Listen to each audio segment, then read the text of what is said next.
Oke teman-teman, selamat datang. Kali ini kita bakal menyelami sebuah kisah transformasi yang jujur aja luar biasa banget dari abad keempat.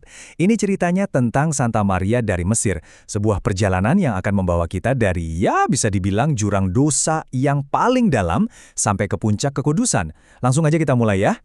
Nah, ini dia inti ceritanya, perubahan yang bener-bener radikal.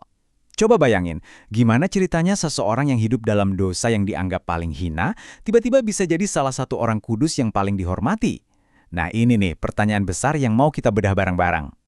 Oke, untuk benar-benar paham transformasinya, kita harus mulai dari awal. Kita terbang dulu ke kota Alexandria yang ramai, tempat di mana kehidupan Maria ini dimulai di jalur yang, jauh banget berbeda. Jadi, menurut catatan sejarah, Maria ini awalnya adalah seorang pelacur di Alexandria. Tapi ini yang menarik. Dia bukan cuma sekedar bertahan hidup. Dia punya rencana yang gila, berani banyak, yang akhirnya membawa dia ke Yerusalem. Sebuah rencana yang, bisa dibilang sangat nekat. Dan di sini nih, rencananya jadi makin mengejutkan. Dia pergi ke Yerusalem itu bukan buat ziarah loh, justru sebaliknya, niat dia itu buat menjajakan diri ke para peziarah yang lagi kumpul buat pesta salib suci. Kebayang nggak sih kontrasnya? Niatnya yang kotor di tengah acara yang begitu suci? Nah, sekarang kita sampai di titik baliknya. Momen paling krusial di Yerusalem.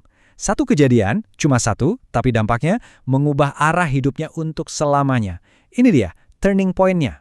Jadi, pas dia sampai di Yerusalem, di tengah lautan peziarah, Maria ini coba masuk ke gereja makam kudus. Tapi aneh banget, dia kayak ketahan, nggak bisa masuk. Pertanyaannya kenapa? Apa sih yang nahan dia di depan pintu? Ternyata secara fisik dia emang nggak bisa ngelewatin pintu itu. Kayak ada kekuatan goib yang terus-terusan dorong dia mundur setiap kali dia mencoba. Nah di momen itulah, kesadaran itu datang. Dia sadar yang jadi penghalang sebenarnya itu bukan tembok fisik, tapi dosa-dosanya sendiri.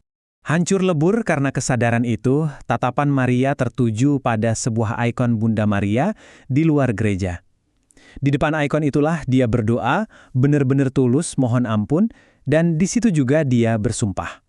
Janji buat ninggalin hidupnya yang lama dan mengabdikan sisa hidupnya untuk bertobat.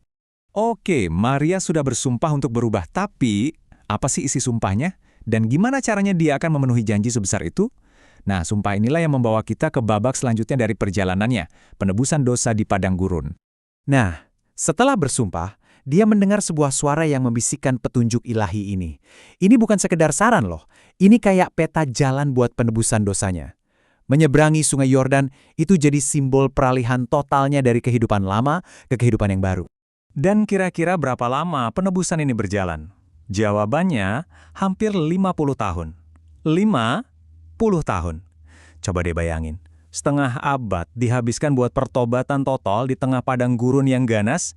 Komitmennya, gila sih ini, luar biasa banget. Dan cara dia bertobat ini, bener-bener ekstrim. Ini bukan cuman ganti gaya hidup, ini tuh penolakan total terhadap dunia. Dia hidup dalam keheningan mutlak, berdoa tanpa henti, dan cuma makan dari apapun yang bisa dia temukan di alam liar. Dedaunan, buah-buahan, itu aja. Setelah puluhan tahun dalam kesendirian dan keheningan, hidupnya yang terpencil itu akhirnya terusik. Tapi terusik dalam artian baik ya. Pertemuan ini nggak cuma penting buat Maria, tapi juga buat kita semua. Karena dari sinilah kekudusannya akhirnya terkonfirmasi oleh dunia luar. Jadi ceritanya ada seorang biarawan bernama Zosimus yang secara nggak sengaja ketemu dia di padang gurun. Dan pertemuan mereka ini memicu serangkaian peristiwa yang ajaib banget. Pertama, Maria minta Zosimus buat balik lagi tahun depan bawa komuni kudus. Nah, pas Zosimus balik, dia lihat keajaiban kedua. Maria jalan di atas air sungai Yordan buat nyamperin dia. Gila kan? Setahun kemudian, Zosimus balik lagi dan nemuin jenazah Maria dalam keadaan utuh dan wangi. Dan belum selesai, keajaiban terakhir, tiba-tiba muncul seekor singa dari gurun yang secara ajaib ngebantuin Zosimus ngegali kuburan buat Maria. Peristiwa-peristiwa inilah yang jadi bukti nyata kekudusannya. Nah, pertanyaannya sekarang, gimana ceritanya kisah yang luar biasa ini, yang terjadi di antah berantah di abad keempat, bisa sampai ke telinga kita hari ini? Gimana warisannya bisa tetap hidup? Yuk kita lihat. Semuanya berawal dari tradisi lisan. Jadi Santo Zosimus yang tadi ketemu Maria, dia ceritain pengalamannya itu ke biarawan-biarawan lain.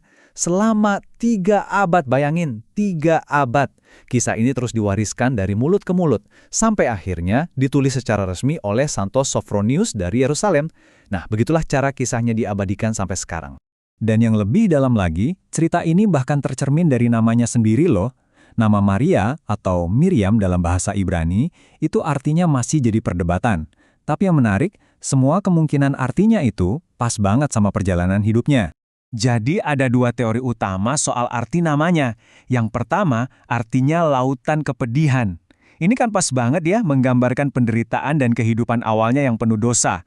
Nah, teori kedua, artinya yang dicintai. Ini juga cocok banget karena mencerminkan statusnya di akhir hidup sebagai orang yang sudah ditebus dan dikasihi Tuhan.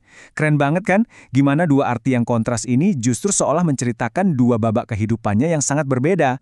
Dan semua ini membawa kita ke sebuah pemikiran akhir. Kisah Maria dari Mesir yang super ekstrim ini mungkin rasanya jauh banget ya dari kehidupan kita sekarang. Tapi, ceritanya ini memunculkan satu pertanyaan yang abadi, yang relevan sampai kapanpun. Di dunia modern kita ini, apa sih arti pertobatan dan transformasi sejati itu? Nah, itu mungkin sesuatu yang bisa kita renungkan masing-masing. Terima kasih sudah menyimak pembahasan kali ini.